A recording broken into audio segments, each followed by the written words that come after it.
라히 죽은 제자를 살리다. 나는 이 세상 누구도 죽은 사람을 살릴 수 있다고 생각하지 않는다. 도미닉 크로산뿐 아니라 그렇게 생각하는 사람이 많을 것이다. 사실 이 세상에 죽은 사람을 살릴 수 있는 사람이 얼마나 되겠는가. 그러니 아무나 이런 광경을 목격할 수는 없었을 것이다. 그렇지만 그런 사람이 아주 없지는 않았으니 그 중에 한 사람이 라이 마샤이다. 라이에게는 라마라는 제자가 있었다. 그런데 그는 갑자기 콜레라에 걸려 죽게 되었다. 라이의 제자들은 스승의 능력을 잘 알고 있었으므로 라마를 살려달라고 예언했다. 그러나 웬일인지 라이는 아무런 조치도 취하지 않고 반감만 하고 있었다. 결국 라마는 숨을 거두게 되었다. 제자들은 속으로 스승을 원망하며 장례 준비를 할 수밖에 없었다. 그런데 라마가 죽은 지 하루가 지났어야 라이는 한 제자를 불러 조그만 병을 주며 말했다. 이 피자마 기름을 라마의 입에 부어 넣어라. 그 제자는 어이가 없었다. 이제 와서 이게 무슨 소용이란 말인가. 이미 죽은 사람에게 약이 무슨 소용이 있습니까? 그러나 라인은 아무 말 말고 시키는 대로 하라고 일렀다. 제자는 하는 수 없이 피마자 기름을 갖고 가서 죽은 라마의 입을 억지로 벌리고는 부어 넣었다. 그런데 전신이 막대기처럼 경직되어 딱딱하던 라마의 몸이 부르르 떨리면서 눈을 뜨는 게 아닌가. 그리고 라마는 이렇게 외쳤다. 나는 엄청난 광유에 휩싸인 라이 마샤님을 배웠네. 그분은 마치 태양처럼 빛을 발하고 계셨어. 그리고 내게 명령해서 어서 잠을 깨고 일어나라고. 왜 라이가 광위에 쌓인 모습이었는지 더 이상 설명할 필요는 없을 것이다. 요가란다는 라이가 어떻게 라마를 살릴 수 있었는지 그 원리를 다음과 같이 설명했다. 사실 라이 마샤는 피마자 기름조차 줄 필요가 없었다. 단지 제자가 말을 듣지 않을 것이므로 무언가 약을 주어 살리게 한다는 느낌이 들게 했을 뿐이다. 그리고 라이 마샤가 라마를 죽게 내버려둔 이유는 신의 의식에 든 사람이 어떤 경지에 있는지 제자들에게 보여주려는 의도였었다. 사람이 죽음을 극복하는 모습을 제 눈으로 직접 목격하면 수련의 동기가 훨씬 높아질 수밖에 없기 때문이다. 라이 마샤는 프라나가 빠져나간 나마의 육체에 다시 프라나를 불어넣어 주었다. 프라나는 생명의 온천이므로 그것을 관장하는 것은 신의 영역이다. 사람이 세포 조직을 똑같이 만들어낸다 할지라도 거기에 생명이 깃들지 않으면 그 세포는 곧 썩어 없어진다. 창조주에게서 나온 프라나만이 그 세포를 살아 움직이게 할 수 있는 것이다.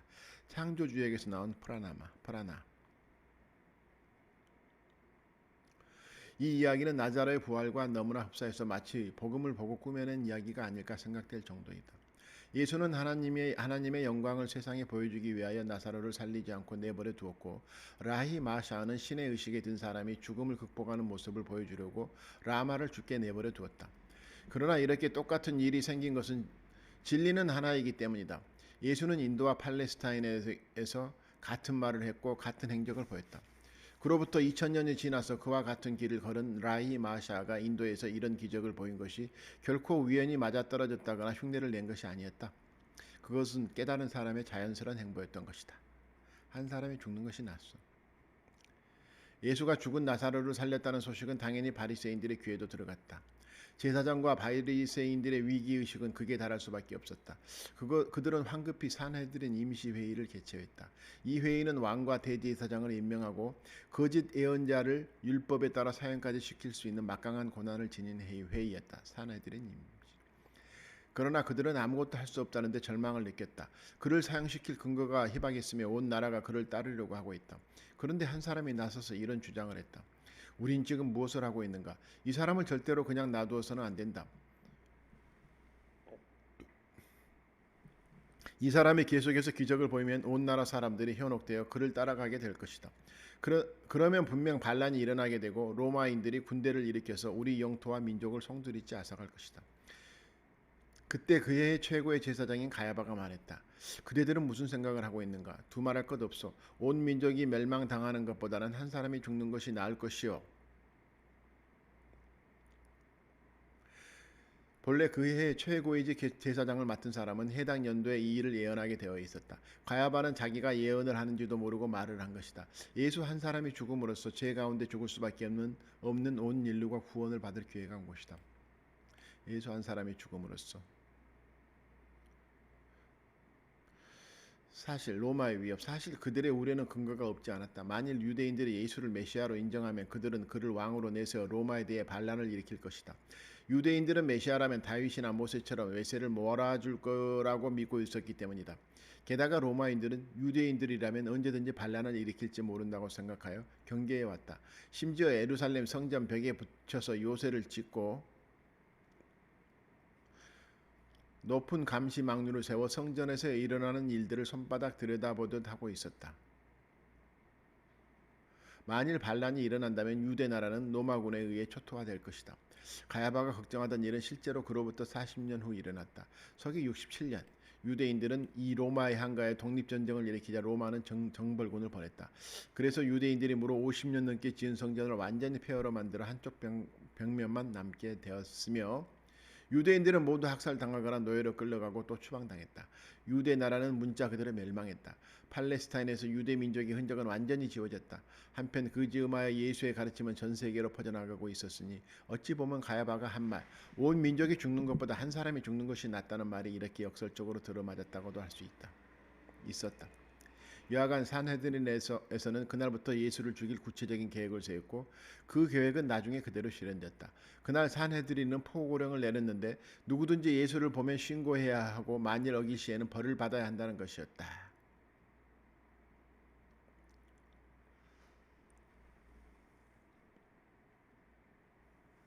예루살렘을 멸망시키고 세운 로마 개선문의 부조 성전의 보물들을 탈취하는 장면. 마리아 예수의 죽음을 예고하다. 예수에게 위험이 임박한 즈음인 6월절 엿새 전에 예수는 베다니 나자로의 집에 다시 왔다. 자기를 죽음에서 구해주는 예수가 왔으니 나자로가 잔치를 베풀지 않을 리 없었다. 성대한 잔치가 열렸는데 기이한 일이 생겼다.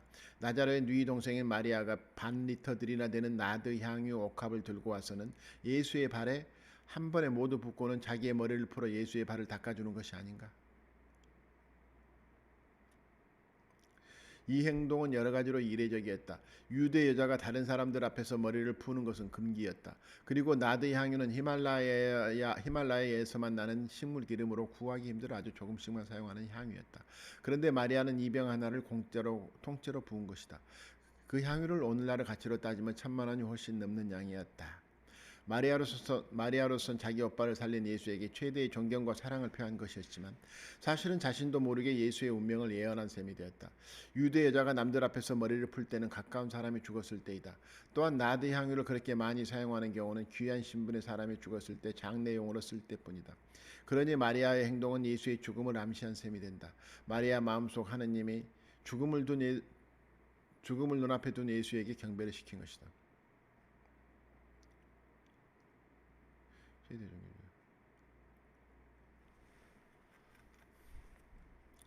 그런데 나드 향유는 아주 조금만 사용해도 그 향기가 진하다. 하물며 그렇게 많이 들이부었으니 온 집안이 그 향기로 가득 차게 됐다. 그러자 이스카리온 유다가 화를 내며 말했다. 이 향유 한 병이면 한 사람 1년치 품삯은 됐고요. 그걸 팔면 가난한 사람들을 많이 도울 수 있을 텐데 이것은 지나친 낭비요. 유다는 정말 가난한 사람을 도와주지 못해 화가 난 것이 아니었다. 그는 무리의 비용을 맡아서 관리해왔는데 사람들이 후원금을 내면 상당액을 자기가 가르쳐왔다. 그 향유를 예수에게 그냥 바쳤다면 많은 돈이 제 몫이 될 텐데 발에다 부어버렸으니 그로서는 아까워서 화가 난 것이다. 예수는 유다의 행실을 모르지 않았지만 아는 체 하지도 않았고 꾸중하지도 않았다. 유다는 장차 자신의 행동 때문에 스스로 엄청난 고통을 받게 될 것이다. 예수는 몇 마디의 말보다 그 자신의 가책이 그를 더 괴롭힐 것을 알고 있었던 것이다. 어떤 사람들은 이스카리온 유다에 대해서 이렇게 말하리라. 만일 유다가 예수를 배반하는 일이 예정되어 있다면 그에게 무슨 죄가 있으랴. 그는 하나님의 이 일을 위해 악역을 맡은 것 아닌가? 한 영혼이 단 한 번만 산다면 그 말이 맞다. 그러나 영혼은 수없이 많은 생을 살아가면서 스스로 다음 생을 결정하고 거기에 대해 책임을 지는 것이다. 유다의 전생이 예수와 어떻게 연결되었는지 우리는 알 수 없지만 이번 생에서 유다는 제 욕심으로 인해서 예수를 배반하고 그 가책으로 죽어서 철저하게 반성하게 될 것임을 알 수 있다. 그렇지만 창조주는 자신의 분신인 유다가 영혼이 멸망의 늪에 빠져 있게 하지는 않는다. 연어에게 제 고향을 찾아가는 안테나가 심어져 있듯이 유다에게도 창조주와 연결되는 탯줄이 이어져 있다. 창조주에게로 가는 길은 세상 누구에게나 공평히 열려 있다. 그 선택은 자기 자신에게 있다. 제 마음 하나만 되살리면 되돌리면 언제 어디서든 창조주에게로 돌아갈 수 있다. 그러므로 사람이 보기에는 절망적인 운명이라 할지라도 창조주가 볼 때는 그저 하나의 과정일 뿐이다. 언젠가 누구나 창조주와 하나가 될 것이다. 그래서 전체의 입장에서 보면 그 또한 아름다운 여정일 뿐이다. 영원한 악인은 없는 것이다. 영원한 악인은 없는 것이다. 그는 어쩌면 장님이나 나병보다 더 큰 병, 즉 이기심이란 병을 앓고 있었던 것이다. 즉 이기심이란 병을 앓고 있었던 것이다. 화를 내는 유다에게 예수는 이렇게만 말했다. 마리아를 그냥 두어라. 그가 예수의 향유를 보관해 온 것은 내 장례를 위해서이다. 가난한 사람들은 앞으로도 그대들과 함께 있겠지만 나는 곧 그대들과 헤어지리라. 이 말은 마리아가 자기도 모르게 예수의 죽음을 애도하고 있음을 확인시켜주고 있다. 한편 예수가 다시 베다니에 왔다는 소문이 퍼지자 사람들이 몰려들었다. 그들은 예수를 보기 위해 왔지만 나자라도 보고 싶어 했다. 죽었다 살아난 사람을 자기들 눈으로 확인하고 싶었던 것이다. 이 소식은 바리새인들에게도 전해졌다. 그들은 나자로도 죽여야 한다고 생각했다. 나자로는 예수가 메시아라는 살아있는 증거인 셈이니 만일 나자로를 죽여 없애면 예수가 죽은 자를 살린 일이 사실은 조작이었다고 선전할 수 있었다. 실제로 바리새인들은 나중에 예수의 부활도 이렇게 조작했다. 예수는 이런 바리새인들의 마음을 알았으므로 자신이 아기일 때 헤롯을 피해 이집트에 간 것처럼 나자로의 가족도 외국으로 피신시켰다. 예루살렘 입성. 예수 생애 마지막 유월절 축제가 코앞에 다가왔다. 때는 서기 29년 티베리우스 황제직이 15년이자 티베리우스 황제직이 로마 총독 본디오 빌라도가 팔레스타인을 통치한 지 3년째 되던 해였다. 예수는 지금까지 은밀히 행동했지만 이번만은 그러지 않았다. 그는 공개적으로 예루살렘으로 향했다. 이제 때가 되었기 때문이다. 예수가 온다는 소식이 알려지자 유월절을 보내려고 예루살렘에 와 있던 유대인, 그리스인 등 많은 순례객과 상인들이 그를 맞이하러 성으로 향하는 길가에 구름처럼 몰려들었다. 그 인파 가운데는 젊은 시절의 예수를 기억하는 동방의 상인들도 있었다. 그들은 얼마 안 있으면 일어날 비극을 상상도 하지 못한 채 예수를 환영하는 인파 속에서 함께 환호했다. 제사장과 바리새인들은 예수에 대한 체포령을 내려놓았지만 그를 체포하기는커녕 그에게 접근조차 할 수 없었다. 예수를 연호하는 수많은 군중 사이를 걸어가는 그를 어찌할 수가 없었던 것이다. 군중들은 종려나무 가지를 꺾어 흔들면서 외쳤다. 호산나, 저희를 구원하소서. 호산나, 하나님 이름으로 오신 분 축복받으소서. 이스라엘 왕이시여 축복받으소서. 나자로를 살린 것을 보고 유대인들은 이제 예수를 완전히 메시아로 인정하는 분위기였다. 종려나무는 승리와 의인을 상징한다. 즉 구세주를 상징하는 나무이니 사람들은 종려나무 가지를 흔들면서 이스라엘의 새 왕국을 꿈꾸고 있었다. 예수는 길을 가다가 어린 나귀를 하나 구해서 그 위에 올라탔다.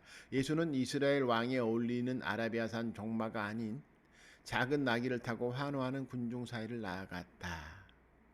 500년 전 예언자 스가랴는 이 광경을 미리 보고 다음과 같이 예언했다. 시온, 이스라엘의 옛 이름 시온. 시온 사람들아 기뻐하라. 예루살렘 사람들아 환성을 올려라. 너희 왕이 오신다. 그는 정의로운 왕이요 구원을 해줄 왕이다. 그는 겸허하신 분이라 어린 나귀를 타고 올 것이라. 스가랴 9장 9절.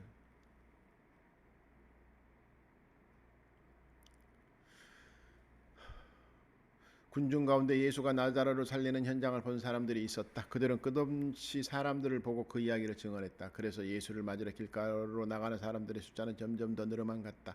바리새인들은 속수무책으로 이 모습을 바라보고 있었다. 이래선 정말 큰일 나겠다. 온 세상이 다 그를 쫓고 있구나. 하나님의 미랄.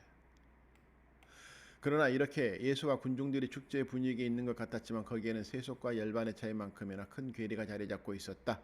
유대 민중들이 바라는 것은 하나님의 힘을 등에 업은 예수를 이스라엘 왕으로 초대하여 천년 왕국을 건설하는 것이었다. 그렇지만 예수가 눈앞에 두고 있는 것은 너무나 큰 고통의 시간이었다. 사람들은 나자렛의 부활을 보고 예수가 하나님의 사람이라는 것은 인정했지만 아직 땅의 나라를 버리고 하나님의 나라를 선택할 마음은 없었다. 내 이야기네. 땅의 나라를 버리고 하나님의 나라를 선택할 마음은 아직 없다. 결국 예수는 자기 몸을 바쳐야 함을 알았다. 그래서 예수님 돌아가시고, 그래서 예수는 자기 몸을 바쳐야 함을 알았다. 그렇지 않다면 반세기도 지나기 전에 예수가 이 땅에 왔던 일은 잊히고 말 것이다. 그러는 중에 그리스인들이 제자들에게 와서 예수를 만나게 해달라고 부탁했다. 예수는 그들을 만난 자리에서 자신의 운명을 암시하는 말을 했다. 이로써 짧은 축제의 분위기는 끝나고 고난의 시간이 시작된 것이다. 사람의 아들이 영광스럽게 변할 시간이 왔소. 한 알의 밀알이 땅에 떨어져 죽지 않으면 그냥 한 알의 밀알로 남지만 그 밀알이 죽어야 많은 열매를 맺는 것이요. 땅의 열매를 아끼는 사람은 그 생명을 잃지만 그것을 버리려 하는 사람은 영원한 생명을 얻게 되어 나를 믿고 따라하면 내가 가는 곳에 함께 갈 수 있어. 내 아버지는 그 사람도 나와 같이 사랑하실 것이요.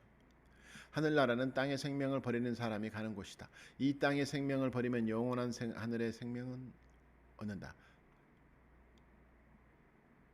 예수가 하고자 하는 일이 이 땅의 생명을 버리는 모범을 보이는 것이었다. 예수가 하고자 하는 이 땅의 생명을 버리는 모범을 보이는 것이었다. 다른 사람들도 그를 따르면 그와 같이 영원히 죽지 않는 모습을 보여주기 위해서였다. 그럼에도 불구하고 죽음을 앞둔 예수의 육신은 두려워하고 있었다. 죽음을 앞둔 예수의 육신은 두려워하고 있었다. 다가올 고난을 생생히 알고 있다는 것은 괴로운 일이다. 예수는 신통력으로 그 고난을 피하거나 아픔을 느끼지 않도록 신통력을 쓰지 않을 것이다. 그는 보통 사람과 같이 그 고난을 맞이하려는 것이다. 예수 이후에 순교자들도 모두 영원한 생명에 대한 확신 하나로 그 고통을 다 받아냈거늘 그만이 특별한 길을 갈 수 없었다. 그러나 어떤 경우에도 육신은 사람에게 도전이다. 육신이 있는 한 괴로움은 존재한다. 그리고 예수는 언제나 그랬듯이 자신의 신병을 사람들 앞에 감추지 않았다.